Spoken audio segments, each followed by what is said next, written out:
Welcome back to the Tracy Take. I'm Tyler here with my brother Ryan, and today we are going over the Chicago Bears 7-round mock draft.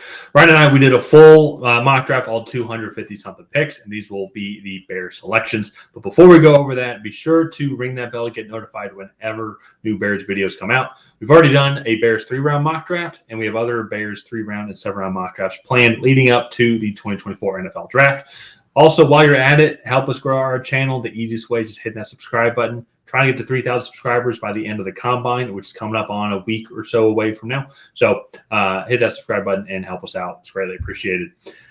We wanted to include some context on who was still available for all their picks. So as you can see here, we included the picks behind them.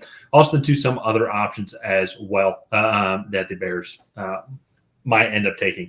For the Bears, it'll be unique. You'll see a little bit more on some of the options here, but with the Bears kind of controlling free agency as of right now, since they hold the number 1 overall pick, and also too probably the most prized free agent quarterback, which we'll get into here in a second, and Justin Fields.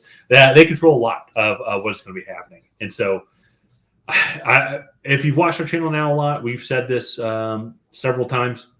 We'll say it again. Until said otherwise, we have Caleb Williams being our number 1 quarterback, and the Bears are going to be selecting them here, trading Justin Fields. So, Ryan, I don't know how much more you'd want to add there. It's nothing against Drake May, Jaden Daniels, or the other quarterbacks. Nothing against Justin Fields. Just Caleb Williams just has the highest ceiling of all. Yeah, and to be fair, I also feel like he probably has the highest floor of any of them as well. Because I think I look at Drake May and I see a lot of different things. I see Daniel Jones and I see Justin Herbert and Josh Allen.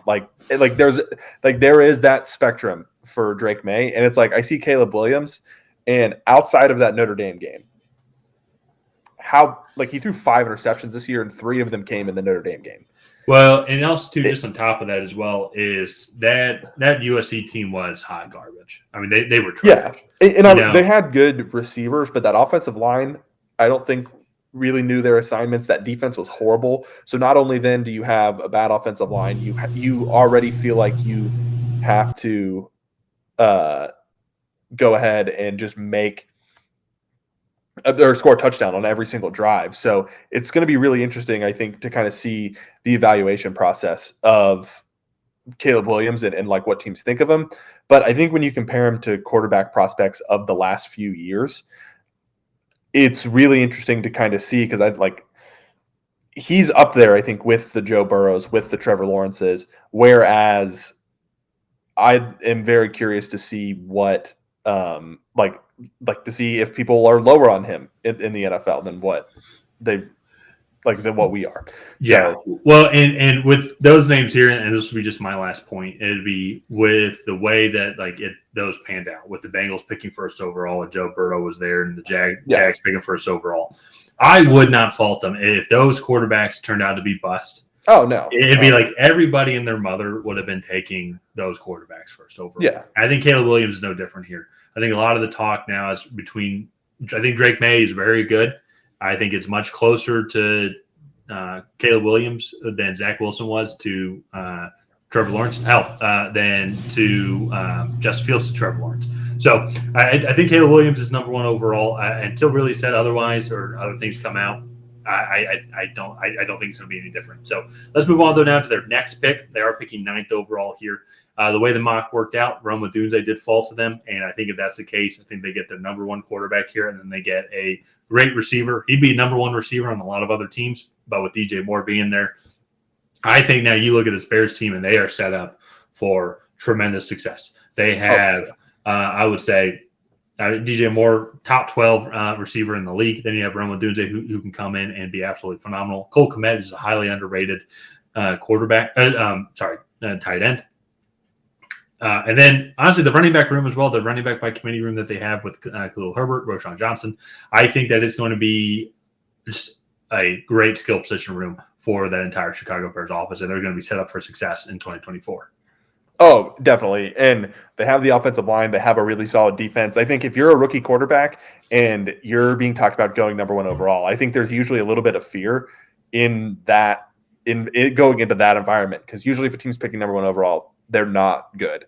And this team, for Caleb Williams to come in and step into, They have a top 10 defense. They have a top 10 offensive line. They have a top 10 skill position player room, especially if they go and draft Rome Odunze. So I really like this pick. I think it just kind of solidifies why I think you go and invest in a guy with the ceiling of Caleb Williams, because I think unlike a lot of number one pick teams in the past, you have the infrastructure for them to step in and be successful right away. Yeah. So let's move on to their second round pick. So in this mock, we had them trade Justin Fields to the Pittsburgh Steelers. And this is the only trade we did in the entire mock. So Chicago Bears fans, you should feel very special that we thought of you. Go ahead and like and subscribe. So this is where we have Adisa Isaac coming off the board. He is the number 2 edge rusher out of Penn State, and just a really solid athlete all around. I really like what he brings to the table. He's not the elite athlete of Chop Robinson, but I would say technically right now he's a little bit more advanced just in some of the hand fighting and pass rush moves as a whole.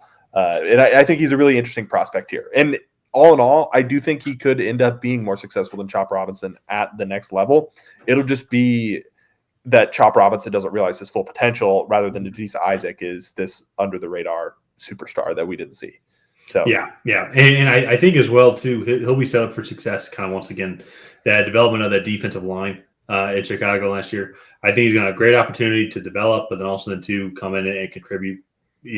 Just based off his own talents right there. So this Bears seems to be just getting better and better here. Let's move on to their third round pick, the pick that they do have here at 75 here, going with Kalen Bullock here. There is an area that I think they could improve on. It is still going to be that secondary position.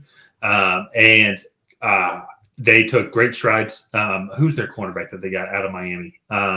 Tyreek Stevenson, who he had a really solid rookie year. They also have Jalen Johnson as well. Yes, yeah. And so those guys are developing and playing well. I think if they go get a guy like Kalen Bullock here, at minimum adding good just safety depth in general. But now they have a really good, well-rounded defense. And then with Tremaine Edmonds, and then who's the guy from Philly? Their linebacker. TJ Edwards. Yes. And so top to bottom, I would say even on the offensive side of the ball, like there's not going to be a line on either offensive or defensive side that I just don't really like. I would say as they just keep on developing and keep getting these good young athletes here. So I would say the way that these first 3 rounds panned out and what they've done in free agency as well, going back in the last year, I think has played out really well for the Bears and their hopes for the 2024 season.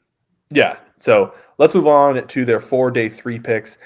Starting off, going and getting another edge rusher in Gabriel Murphy.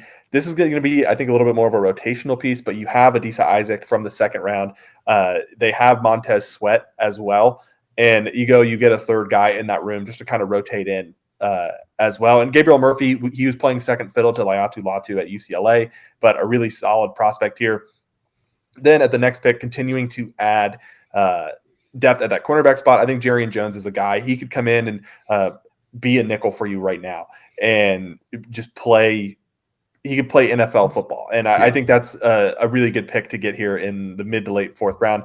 And then 3 picks later, one of my under the radar guys that I really like is Aniyah Smith. I think he was more subject to poor play due to the quarterback and the offense at Texas A&M, just not being quite up to par. He is an explosive athlete. I think you watch him on tape and he is so quick. He's so elusive.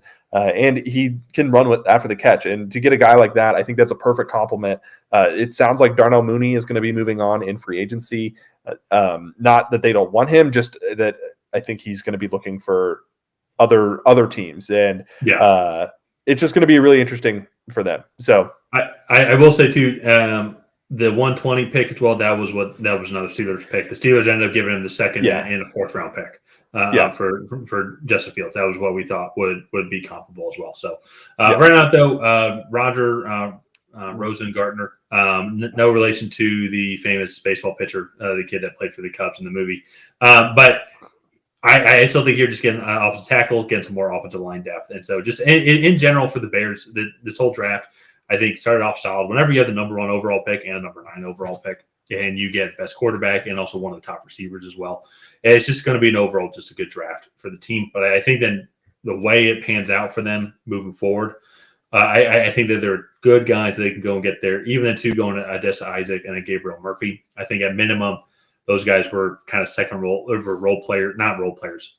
fiddle, so to say, from their prospective colleges. I think that's going to be a similar role that they're coming into as well. So they're kind of used to them that type of level at help out with their development overall.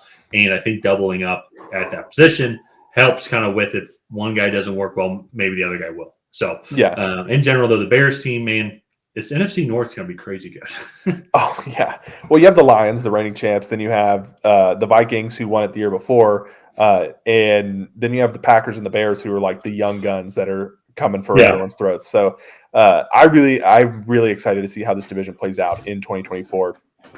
And I do just want to say, looking back on that Carolina Panthers trade last year, I think the Chicago Bears are going to look like they made out like bandits after that, because they're either going to get a draft haul for that first overall pick, or they're going to get a generational quarterback prospect that, like, realistically could take this franchise from being a perennial top 10 picking franchise to potential Super Bowl team in year one. So they've done a really great job team building over there. I'm very excited to see how this plays out for them. Let's go ahead and wrap up this video here. If you guys have not already, please go ahead and like and subscribe. Leave a comment down below on what you thought of the Chicago Bears 7-round mock draft. Did you love it? Did you hate it? Do you want to keep Justin Fields? Do you want to go with Caleb Williams? Let us know down below. And on that, we will see you guys next time.